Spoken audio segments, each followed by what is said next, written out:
मोहब्बत की नज़र से बना है आपका ये आशियाना। खुदा की रहमत थी जो आपको नवाजा था, या हजरत निज़ामुद्दीन औलिया। हजरत निज़ामुद्दीन औलिया का कहना था कि खुदा से इश्क तभी हो सकता है जब उसके बंदों से भी हो। भारत देश एक पुण्य भूमि है। यहाँ ऐसे कई तीर्थ स्थान हैं जहाँ हर धर्म के लोग आस्था के साथ जाते हैं। ऐसा ही एक तीर्थ स्थान है हजरत निज़ामुद्दीन दरगाह।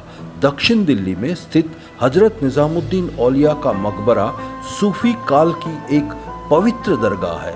इस पवित्र दरगाह में दुनिया भर से सभी धर्मों के लोग अपनी अपनी मन्नतें मांगने आते हैं और कहा जाता है यहाँ से आज तक कोई भी खाली हाथ नहीं लौटा है।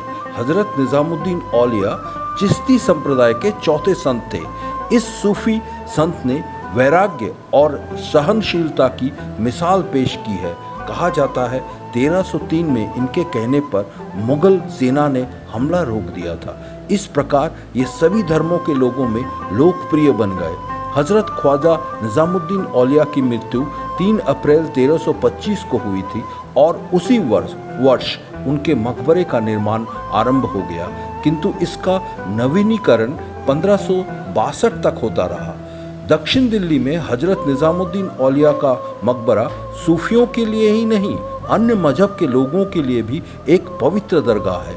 इस्लामिक कैलेंडर के अनुसार प्रति वर्ष चौथे महीने की 17वीं तारीख को उनकी याद में उनकी दरगाह पर एक मेला लगता है, जिसमें हिंदू और मुसलमान दोनों भाग लेते हैं।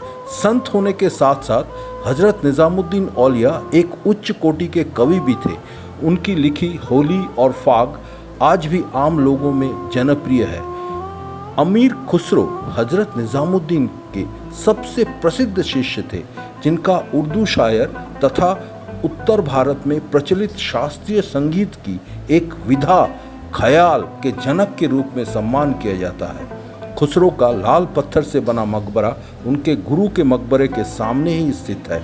इसलिए हजरत निज़ामुद्दीन और अमीर खुसरो की बरसी पर दरगाह में 2 सार्वजनिक महत्वपूर्ण उर्स आयोजित किए जाते हैं, यानी मेला आयोजित किया जाता है।